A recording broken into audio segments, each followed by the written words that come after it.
الحمد لله رب العالمين والعاقبة للمتقين والصلاة والسلام على سيد المرسلين نبينا محمد وعلى آله وصحبه أجمعين أما بعد فأعوذ بالله من الشيطان الرجيم وقضى ربك ألا تعبدوا إلا إياه وبالوالدين إحسانا إما يبلغن عندك الكبر أحدهما أو كلاهما فلا تقل لهما أف ولا تنهرهما وقل لهما قولا كريما. وقال النبي صلى الله عليه وسلم عن أبي بكرة رضي الله تعالى عنه قال كنا عند رسول الله صلى الله عليه وسلم فقال ألا أنبئكم بأكبر الكبائر ثلاثا الإشراك بالله وعقوق الوالدين والشهادة الزور أو قول الزور. وكان رسول الله صلى الله عليه وسلم متكئا فجلس فما زال يكررها حتى قلنا ليته سكت. متفق علیہ. اس میں شک نہیں کہ سروئے زمین پر جس ذات نے ہمیں وجود بخشا ہے اس کا بہت بڑا حق ہے، اور اس کے ساتھ ہی جو ہمارے وجود کے سبب ہیں ان کا بھی بہت بڑا حق ہے. اللہ رب العالمین نے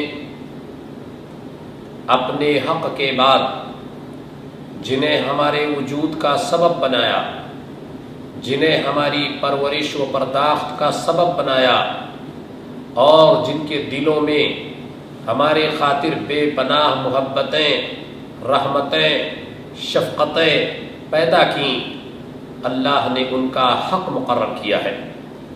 یہی وجہ ہے کہ سارے حقوق میں، سارے اہل حقوق میں جن کا حق سب سے بلند و بالا ہے اللہ رب العالمین کی ذات کے بعد، وہ والدین کا حق ہے.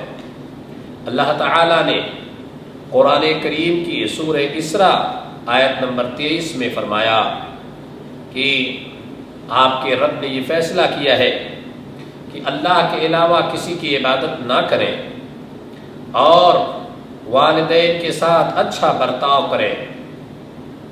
سب سے پہلے اس آیت میں اللہ رب العالمین نے اپنا حق متعین کیا.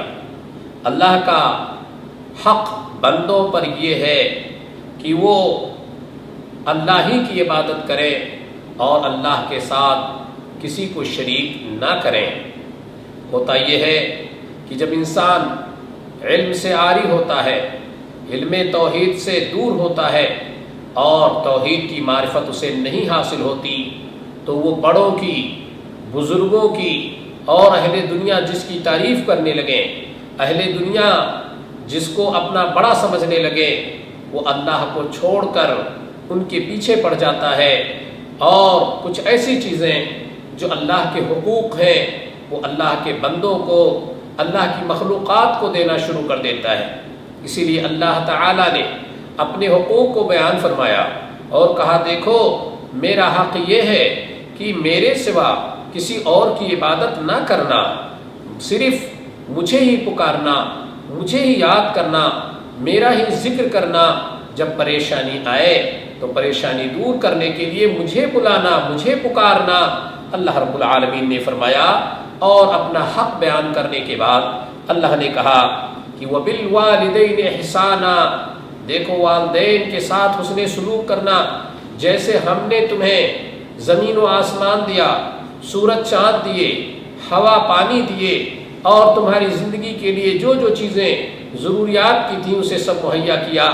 جیسے میرا حق تمہارے اوپر ہے ایسے تمہارے والدین نے بھی تمہارے اوپر بڑے احسان کیے ہیں. خاص طور سے تمہاری ماں نے بڑی مشقتوں سے، مصیبتوں سے تمہیں 9 مہینے اپنے پیٹ کے اندر رکھا. تمہاری پیدائش کے وقت طرح طرح کی پریشانیاں اٹھائیں، دکھیں جھیلیں، اور اس کے بعد میں جب تم چھوٹے تھے تمہیں دودھ اپنے خون کا دودھ پلاتی رہیں، اور اس طرح سے تم بڑے ہوئے، بڑی شفقتوں کے ساتھ ہر طرح سے وہ یاد کرتی رہیں، لیکن ان کا بڑا حق ہے، دیکھو ان کو فراموش مت کرنا، ان کو فراموش مت کرنا۔